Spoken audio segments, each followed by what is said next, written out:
Eu acho que enquanto não escrevo, eu estou morta. É muito duro o período entre um trabalho e outro. E ao mesmo tempo é necessário para haver uma espécie de esvaziamento da cabeça, para poder nascer alguma outra coisa. Se nascer, é tudo tão incerto. Às vezes o fato de me considerarem escritora me isola. Por qual razão? Me põe um rótulo. Tudo que eu digo é a maior bobagem, então é considerada como uma coisa linda ou uma coisa boba, tudo na base de ser escritora. A Clarice é uma escritora brasileira, é lógico que ela se criou aqui e escreveu em português, escreveu muito sobre o Brasil, embora isso não fosse sempre entendido, que ela era muito ligada com a vida nacional. Mas a grande arte é a arte que não respeita essas fronteiras que são artificiais e que comunica as pessoas diretamente, sem a mediação política ou regional ou também no tempo. E o artista que consegue fazer isso é o artista que as pessoas lembram, que é o caso dela. Depois da Primeira Guerra, eclodiu uma guerra civil na Rússia. E descobri que a mãe da Clarice tinha sido atacada num desses pogroms que matou centenas de milhares de judeus, sobretudo. E que a Clarice tinha sido concebida para salvar a mãe da doença que resultou desse ataque. E que a Clarice não conseguiu salvar a mãe. Essa coisa fracassa, porque uma historinha de uma menina não vai salvar uma mulher que tem uma doença terminal. Mas não é casual que ela tivesse nascido lá. Eu acho que essa vontade de salvar a mãe dá à escrita dela esse caráter sagrado, esse caráter de uma importância vital, que ela não está contando uma historinha, ela está fazendo isso, ela diz, eu escrevo como se fosse para salvar a vida de alguém, provavelmente a minha. Eu viajei para a Colômbia certa vez com a Clarice Lispector. Lá tivemos muitos dias, houve um congresso latino-americano de escritores, e eu conversava muito com a Clarice. E ela disse, Lígia, você acredita? Ela tinha a língua presa. Não era sotaque? Não era. Eu pensei que fosse da Ucrânia. Ela veio com 2 ou 3 anos da Ucrânia para cá. Eu disse, eu não gosto da Ucrânia, não. Ela confessou que tinha a língua presa, podia ter feito a operação, mas, segundo ela me disse, essa operação era muito dolorida. Então ela continuou com a língua presa, como ela dizia. Todo mundo se pergunta quem era Clarice Lispector, porque Clarice Lispector tem um lado de mistério muito intenso, que está claramente exposto nos seus livros, né? Um mistério que ela própria queria desvendar, que é, na verdade, um mistério do ser humano. Mas nela era muito evidente, porque ele estava muito, muito visível, muito à tona. Não tinha disfarce sobre esse mistério. Você estava com Clarice e ninguém sabia muito, muito bem como lidar com Clarice, porque ela fazia grandes pausas, aí você ia entrar na conversa, e ela retomava, era só uma pausa, você ficava à espera, ela está fazendo uma pausa ou ela acabou de dizer o que ela quer dizer? E ela tinha umas saídas estranhas, e tinha umas saídas de repente bem-humoradas. Ela era uma pessoa muito, muito especial, muito diferente. Então ela diz, inspiração, existe sim, Lígia. Você acredita em inspiração? Eu acredito. Ela pegou minha mão, eu também acredito. Inspiração. Não tem outra palavra que exprima tão bem isso, a inspiração. Ela acreditava também. Eu ainda não tinha publicado meu primeiro livro. Ela leu meu livro, foi generosa, mas não foi isso que nos uniu. Foi porque nós começamos a conviver, íamos lanchar juntas, eu ia ao cinema com ela, e os meninos dela, os 2 meninos, o Pedro e o Paulo, né? Eu era editora dela no Jornal do Brasil, não só recebia as crônicas, como era encarregada dela, porque todo mundo tinha dificuldade de lidar com ela. E ela tocava o telefone, Marina Clarice. E ela tinha um medo enorme que a gente perdesse as crônicas, porque ela não tinha cópia.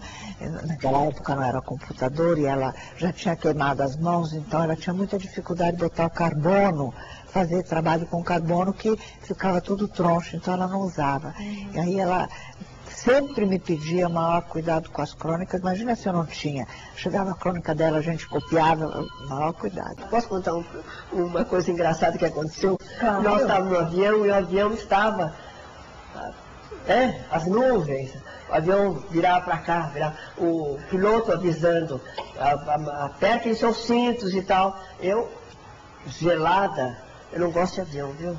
Mas estou sempre metido em algum, por esse ou aquele motivo.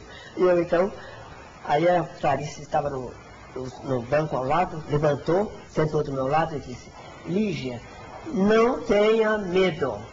A minha cartomante disse que eu vou morrer na cama. Então, não tem problema.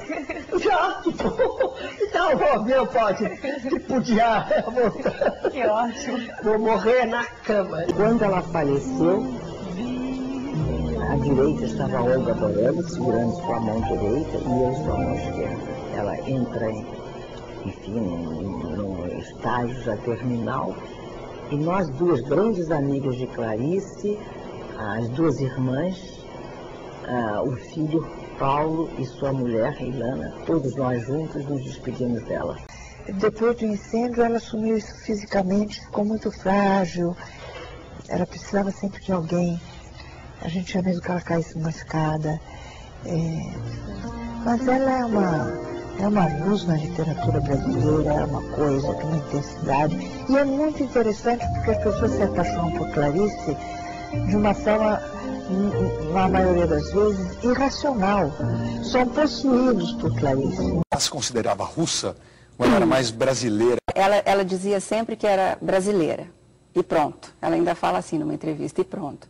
Mas era russa, era ucraniana, era nordestina, depois carioca, depois mulher de diplomata que viajou pelo mundo todo, e depois, finalmente, instalou-se no Rio, onde ela faleceu.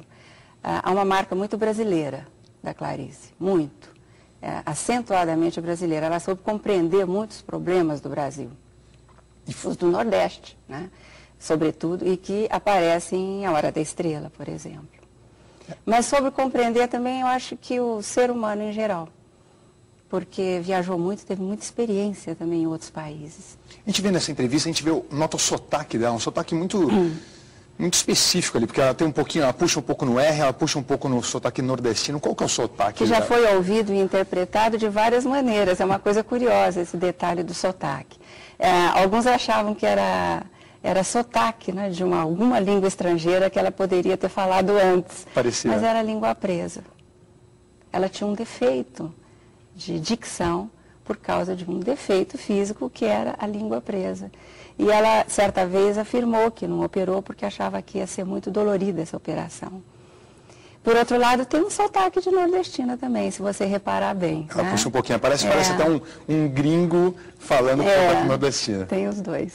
Ela morou muito tempo fora, foi casada com um diplomata. O que isso interferiu na obra dela? Inclusive até o fato muito. Na Itália dela ter morado durante a Segunda Guerra, isso interferiu. Ela foi para Nápoles em plena Segunda Guerra e aí começou a escrever muitas crônicas. Além, naturalmente, da obra ficcional, que ela continuou a escrever lá, os romances, né? Depois do primeiro, Perto do Coração Selvagem, que ela editou antes de partir, em final de 1943. Ela viajou em 44. E essas crônicas são muito bonitas e constituem mesmo um capítulo importante da literatura brasileira dentro do tópico da literatura de viagens. Há sobre Berna, Nápoles, Inglaterra. Sempre crônicas. Sempre crônicas. No percurso da vida, ela vai, pela linguagem, que é uma característica muito judaica, pelo ato de escrever, que é sagrado por ela vai costurando uma filosofia muito complicada e muito elegante ao mesmo tempo, até chegar logo no final da vida dela, ela manda um exemplar da Hora da Estrela para um escritor católico. E ela diz: eu sei que Deus existe, mas que Deus é esse, né? É o Deus da barata mesmo. É um Deus nojento, é um Deus que não tem nada a ver com a gente. Mas como nós, se a gente se abre, fisicamente se abre, vamos descobrir o quê? Sangue, entranhas e coisas que não tem nada a ver com a nossa vida estetizada e humanizada. E como nos vinculamos a essa energia divina que sentimos às vezes e que ela sentiu muito forte. É um percurso fascinante isso. Você nunca sabe totalmente nada, porque uma pessoa como Clarice se escondeu muito. Ela fala que escolheu a própria máscara, é o primeiro ato solitário do ser humano. A coisa que ela mais bem faz é descrever esses estados íntimos ao mesmo tempo que ela está se escondendo de trás. Então, esse é o desafio, esse é o fascínio dela, porque não era uma pessoa óbvia.